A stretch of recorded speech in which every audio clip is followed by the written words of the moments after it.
great to be here. It's awesome that Vancouver Film School can put on this celebration of our industry for us to share ideas, share experiences, share knowledge. And I'm really happy that I get to be the opening act on a day-long celebration of great things going on in the industry in Vancouver, in Canada, and parts beyond. Let's get started. There gives me three parts to my presentation today. The first one is my personal point of view. This is not the point of view of United Front Games or the industry or anything like that. It's just my point of view as a gamer and as a game developer. Second part will be how I apply those principles to my work. And finally, I'll close off with a few morsels, a few thoughts to chew on. Back to the point of view. So, what is fast and fun? We're talking about making user-generated content fast and fun. How do I define that? I'll look back, I'll go into the Wayback Machine and okay, guy, Trip Hawkins, a guy who's very, very instrumental in our industry. Handsome man. Founder of Electronic Arts, 3DO, and Digital Chocolate. His old mantra was to make games simple, hot, and deep. So simple, people could get it, get the premise, pick up the game, play it. Hot, that the premise was very, very accessible and very exciting, very appealing to the audience. And deep, that there's a lot of replayability and that there was a good lifespan to the game. Me, I have founded nothing. Not as hot. But I think the point I want to make here is that there's a lot of hotness in the industry. Right? I mean, it's a mature industry. We don't have to sell games as much as 20 years ago to people who don't play games. Like, people get why video games are fun. There are lots of established genres, lots of established IPs. People have integrated games into their lives. They don't need to be told why they want video games in their lives. So I tend to concentrate on the other two, simple and deep, which I just call fast and fun. What fast means to me is that the games fit into my lifestyle.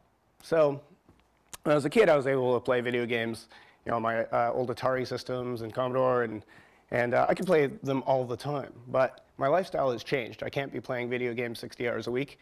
I now work 60 hours a week. I try to go out, I try to have fun, I try to get some vitamin D, try to walk the dog, try to do all these things, and I don't quite have enough time for games as before. So what fast means to me is that a game is immediately appealing. I don't have as much time to troll magazines and websites and find out what's fun. Like, it has to be something that punches me between the eyes and is immediately appealing.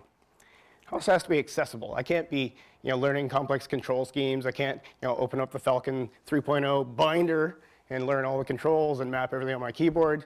I need to be able to pick them up and play it. Also, it has to be immediately available. And this is sort of like, I don't like to take time to install like 10 floppy disks or have to do a lot to get the game going. I want to fire it up right away and enjoy it right away. And one example of this is iPhone games. I love iPhone games, including flight control. So this is fast because people have to land planes, they have to save lives, they have to make sure the planes don't crash. It's immediately accessible, touchscreen controls. You just draw a path with the planes, land them, and it's immediately available. You pay 99 cents, you get this game right away, and you can fire it up whenever you want. Game that I've been obsessed with recently is Word Crasher. All you have to do is spell words, tap on the letters to spell words, and they disappear. It's very, kind of like a cross between Boggle and Tetris. Love this game. And Peggle. Probably the best 99 cents I've ever spent. I think I've played through the adventure about 9 or 10 times. I never get sick of it. So all of these games sort of embody what is fast. Fun. How do I define it? I define it as something that is more emotionally engaging, right? Something that you really grow attached to and want to grow with. It also pays back a higher level of investment, of effort in the gameplay. And that leads to a deeper level of a genuine satisfaction from the game, much more so than the iPhone games I just talked about. So some examples of these are like MMOs and RPGs. So World of Warcraft, 10 million fans can't be wrong, $150 million a month. People are absolutely addicted to this.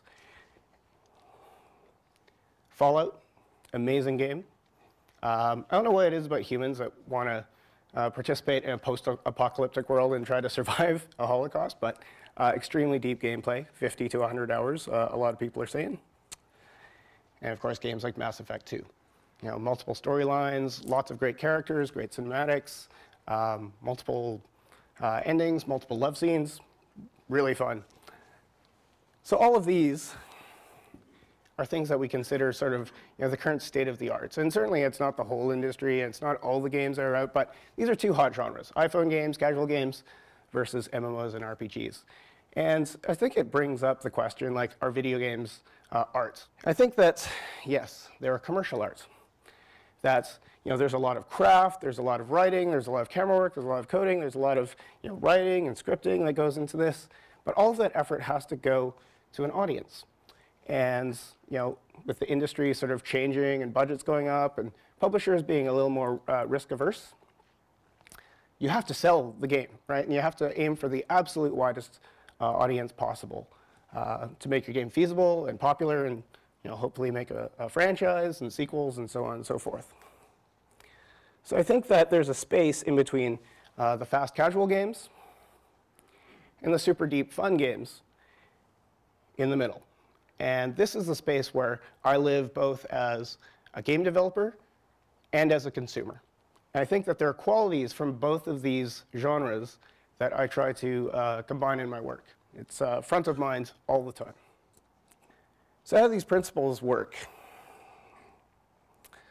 I'm going to start off by showing you a video from about a year ago. It's the first trailer for ModNation Racers, and I think it's the quickest way to get up to speed with what our game is about.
Okay, so going into the Wayback Machine, when we started the game, we structured our game design and, in fact, the team around 3 core pillars. So not just design pillars, they're actually team pillars. The first one was Arcade Racing Renewed. And this was taking an established genre, a classic pick-up-and-play genre, and to update it thoroughly for a new console, the PS3. The second pillar is an endlessly imaginative universe, and this is about the art direction and the art style and the culture of creation and customization that really inspired the game and that we wanted to do justice to.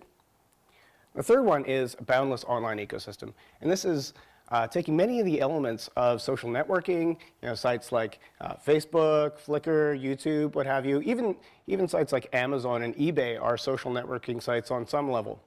And so we really wanted to take those communities that really sustain themselves and integrate a lot of those themes and mechanics into our game. So these were the 3 pillars, and you know, a shorter way of saying this is, in essence, play, create, share, which Sony has been pushing a lot with Little Big Planet.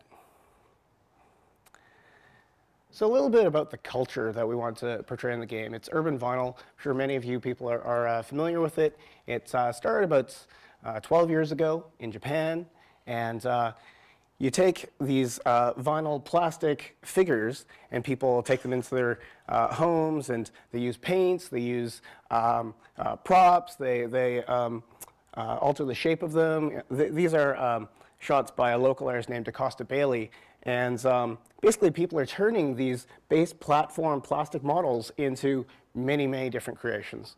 So the styles span from cute creations, some creepy ones, some mean ones, edgy ones.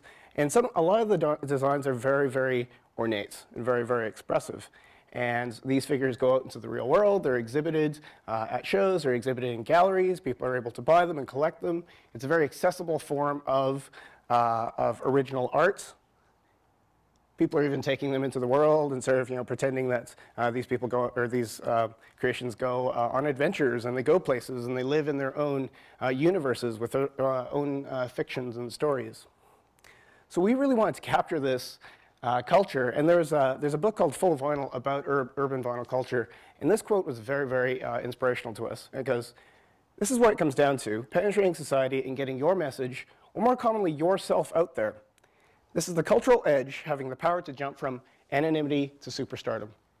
And those three words were very, very key.